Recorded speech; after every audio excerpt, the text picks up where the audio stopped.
ఇక్కడ రావడం జరిగింది.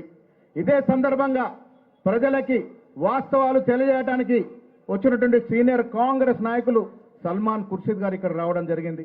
వారితో పాటు సిఎల్పి నాయకులు జీవన్ రెడ్డి గారు, మంత్రివర్యులు, ఎమ్మెల్యేలు, ఎమ్మెల్సీలు, చైర్మన్లు, జిల్లా కాంగ్రెస్ కమిటీ అధ్యక్షులు, అనుబంధ సంఘ అధ్యక్షులందరూ కూడా ఈ దీక్షలో పాల్గొంటా ఉన్నారు.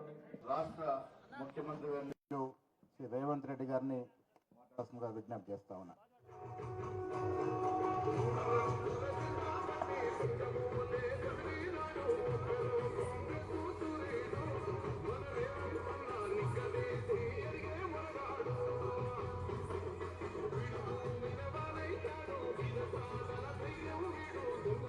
आज के तारीख में एआईसीसी से दीपादास मुंशी जी, श्री सलमान कुर्सी जी, हमारे भाई डिप्टी सीएम भट्ट विक्रमार्का जी, मेरे साथ मंत्रियों, एमपी, एमएलसी, एमएलए और कांग्रेस पार्टी के वरिष्ठ नेता, कार्यकर्ता तक हजारों लोग इधर आज जमा होकर राहुल जी आवाज को मदद देने के लिए, राहुल जी आप संघर्ष करो, आपके साथ हम हैं, आपके साथ हम रहेंगे, ये जनता को लूटने वाले को जेल तक भेज देंगे, जेल के अंदर डालेंगे, तब तक हम आपके साथ में रहने के वादा कर कर सब लोग यहां मौजूद हुए.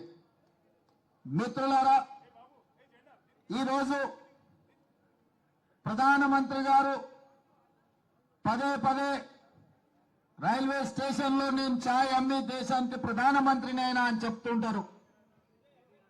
అలాంటి పేదల కష్టాలు తెలిసిన వ్యక్తి ప్రధానమంత్రి అయితే తప్పకుండా పేదలకు మేలు జరుగుతుంది. దళితులు, గిరిజనులు, బలహీన వర్గాలు, మైనారిటీలకు ప్రభుత్వం యొక్క సంక్షేమ పథకాలు అందుతాయని దేశమంతా భావించింది.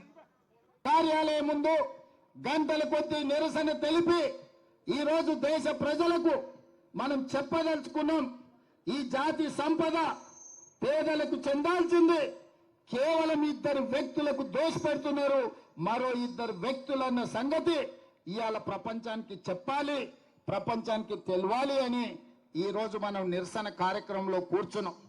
ఇది అధ్యక్షుడు ఇచ్చిన పిలుపు కాబట్టి తెలంగాణ రాష్ట్రానికి ముఖ్యమంత్రి అయినా నేను కూడా మీలాక సామాన్యమైన కాంగ్రెస్ పార్టీ కార్యకర్తని కాబట్టి వేలాది మంది కార్యకర్తల మధ్యలో ఇక్కడ కూర్చొని ఈ నిరసన కార్యక్రమంలో పాల్గొనడానికి పార్టీ పిలిపిస్తే ముఖ్యమంత్రి అయినా ప్రధానమంత్రి అయినా ఎంత గొప్ప పదవిలో ఉన్నా పార్టీ పిలుపు మేరకు నిరసన కార్యక్రమాలలో పాల్గొనాల్సిందే. అధ్యక్షుడు ఆదేశం మేరకు ఇవాళ ముఖ్యమంత్రిని అయినా నేను ఇక్కడికి వచ్చి నిరసన కార్యక్రమంలో కూర్చున్న ఇది ప్రజా సంపద